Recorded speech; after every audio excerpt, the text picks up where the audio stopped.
Hello, everyone. Welcome to Book Club Preview. I'm Michael, and today we're looking at The Giver, Chapter 9. Now, in this chapter, it starts right after the ceremony, and Jonas is kind of stuck on this one idea of apartness, being separate. And it's really strange because his whole life it's been about being part of the community, being a member of your group, being a member of your team. There's all of this training of togetherness. And suddenly he alone is apart. And he starts to feel weird as people look at him, as he hangs out with Asher, as people say hi to Asher, and then say hi to Jonas too. It just feels weird for Jonas. Even before the training, even before his assignment, he feels separated, apartness. And, he ends up going home after riding his bike with Asher. And at dinner, his sister's talking, mom and dad are talking. And then they kind of ask Jonas, how are you feeling? And Jonas he's like, man, I don't feel good. Like, I don't think I like this position. And, his mom and dad talk about how it's a really special position. It's the most important job in the community. And then Jonas asks, like, oh, well, 10 years ago, the person, they got released or whatever. Like, what happened to the person 10 years ago? And they said, oh, we don't know what happened. And we can't even speak that girl's name. It's actually been scratched out. They're not allowed to say it. It's not even going to be a new name for a new baby. And Jonas is like, whoa, that is like the greatest dishonor anyone can have, their name being scratched out of being used in the community. But still, Jonas's mother and father say, you are greatly honored. We're so proud of you, Jonas. Well, Jonas goes to his room after dinner, and all of the 12s got a little folder, and in that folder talks about their assignment. And some people had really thick folders, some had little thin folders. Jonas's folder it only has one piece of paper, and it has this list on it. And I actually want to read this list together with you, because Jonas thinks about each of these questions or each of these bullet points for the rest of the chapter. So the first one, it says, go immediately at the end of school hours each day to the annex entrance behind the House of the Old and present yourself to the attendant.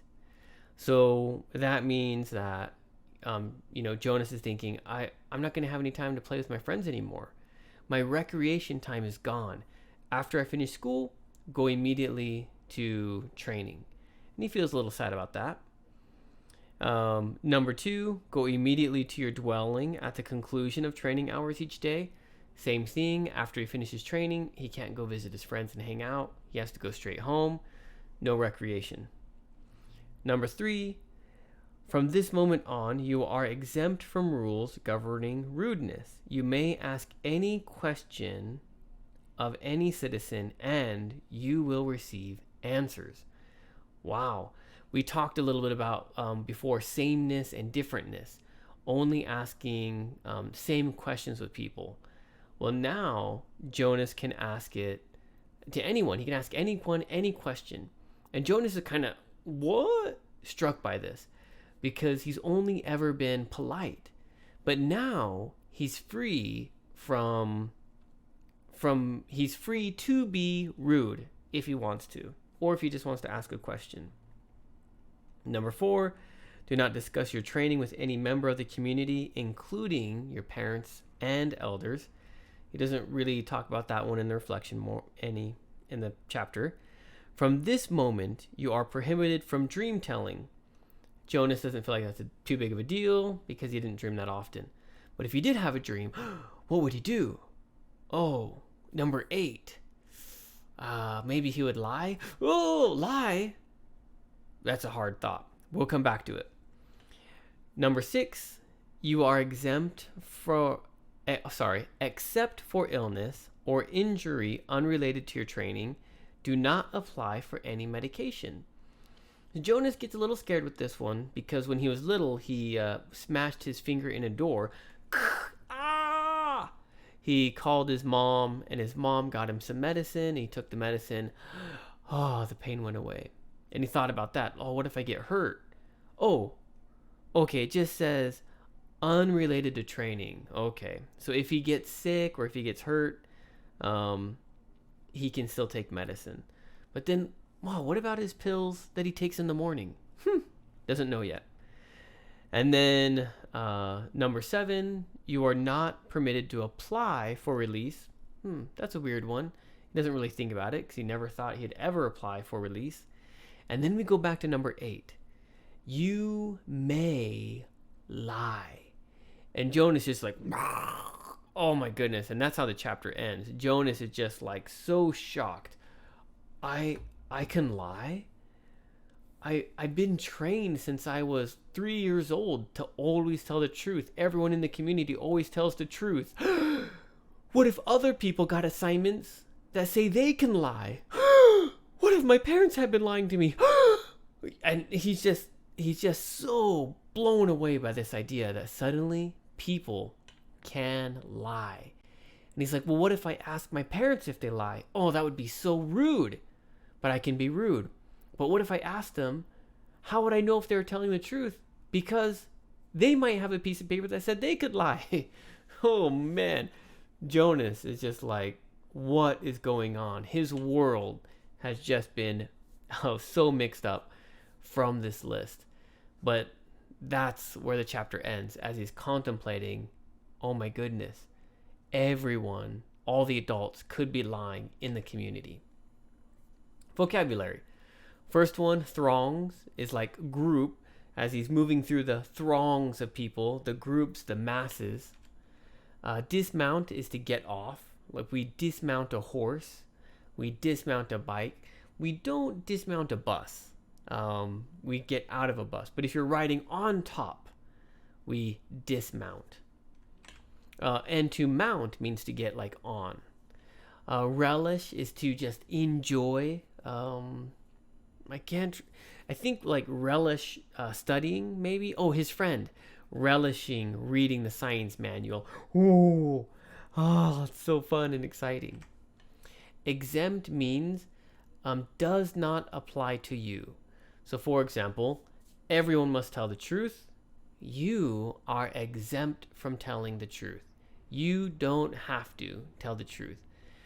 Everyone has to take their medicine in the morning. You are exempt from taking medicine.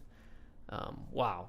So he has some freedoms, some things that he's allowed to do that other people aren't allowed to do. Maybe your father tells you, imagine you have some cookies or some cake or pie, and your mother says, okay, you can have 2 cookies after dinner. Oh, okay, 1, 2. But your dad, he goes for 3 cookies. Dad, Mom said only 2 cookies. Oh, sorry, I am exempt. I can eat as many cookies as I want. Ah! I don't know if that's ever happened to you. Dismayed is like troubled, confused, uncertain. So his mind is dismayed at, I think it's that he can lie. Oh, that's really crazy. Just a few more here. Requisitioned. Because it seems like in this community, there's no money. So you don't go to the store and buy something. Someone comes to your house in the morning, drops off food. You eat that food. You put out the plates and things, and they take them away. When you need clothes, the community gives them to you. So everything is given to you. You don't go out and buy it. You don't go shopping. So if you need medicine, you have to order it. You have to request it. And so when Jonas smashed his finger in the door, his mom requisitioned. She got medicine, requested medicine for him. He was able to take it, and the pain went away. Excruciating means extremely painful.